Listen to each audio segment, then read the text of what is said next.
യാദൃശ്ചികമല്ല.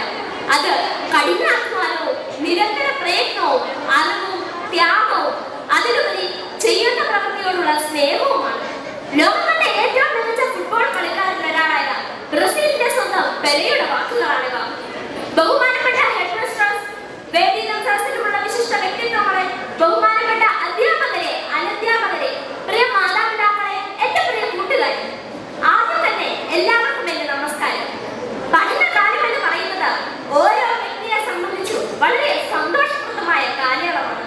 അതിലെ ഓരോ നിമിഷവും ആസ്വദിച്ചുകൊണ്ടാണ് നമ്മൾ ഈ കാലഘട്ടത്തിൽ ജീവിക്കുന്നത്. ഇത് നമ്മളെല്ലാവരുടെയും രണ്ടാം വീടാണ്.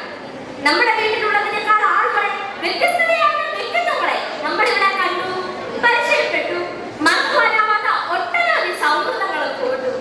ഇന്ന് വളരെ അഭിമാനത്തോടും അതിലുപരി നിറഞ്ഞ സ്നേഹത്തോടും സന്തോഷത്തോടും കൂടിയാണ് ഞാൻ ഇന്ന് വേണ്ടി അഭിമുഖീകരിക്കുന്നത്. Dreams is not what you see in the sleep.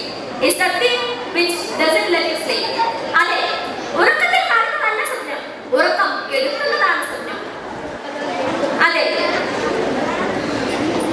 ഇന്ന് വലിയൊരു സ്വപ്ന സാക്ഷാത്കാര പാതയിലൂടെ സഞ്ചരിച്ച ആ സ്വപ്നം സാക്ഷാത്കരിച്ചിരിക്കുകയാണ്. ആയിരങ്ങൾക്ക് അക്ഷര വെളിച്ചത്തിന്റെ ഉജ്ജ്വല ശോഭ പകർന്നു നൽകുന്ന ഭരണങ്ങാനം SH സ്കൂൾ കഴിഞ്ഞ SSLC പരീക്ഷയിലും ഉന്നതമായ വിജയം കരസ്ഥമാക്കി.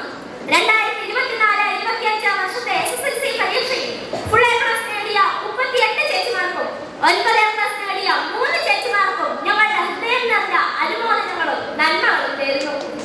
പുണ്യചരിതമായ വിശുദ്ധ അൽഫോൻസാമ്മയുടെ പാദസ്പർശത്താൽ പവിത്രമായ ഭരണങ്ങാനത്ത് ആധ്യാത്മിക നിറവും അറിവിന്റെ മികവും പുലർത്തുന്ന SH സ്കൂൾ എക്കാലവും ഭരണങ്ങാനത്തിന് അഭിമാനമായി അക്ഷര വെളിച്ചം തലമുറകൾക്ക് പകർന്നുകൊണ്ട് മിന്നുന്ന വിജയങ്ങൾ കരസ്ഥമാക്കി ഗ്രാമത്തിന്റെ തിലകക്കുറിയായി നിറഞ്ഞു നിൽക്കുന്നു.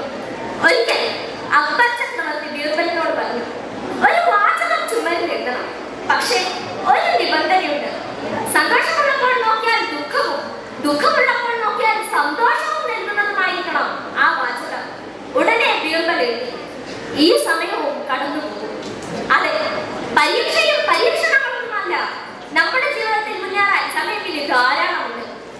ഇന്നലെ ഓർത്ത് ചിന്തിച്ചിരിക്കാതെ നാളെ ഓർത്ത് അഭിമാനിക്കണം. ഒഴുക്കിനെതിരെ നീന്തിയാൽ മാത്രമേ ജീവിതത്തിൽ വിജയിക്കൂ. റിസൾട്ടുകൾ നമ്മുടെ ലക്ഷ്യത്തെയല്ല, ഇനി മുതൽ ലക്ഷ്യമാണ് നമ്മുടെ റിസൾട്ടുകളെ നിർണ്ണയിക്കേണ്ടത്.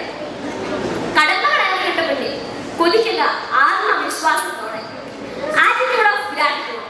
നന്ദിയുള്ളവരായിരിക്കാം.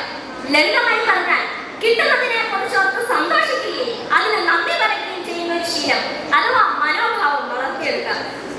തീക്ഷ്ണ വിജയത്തിൽ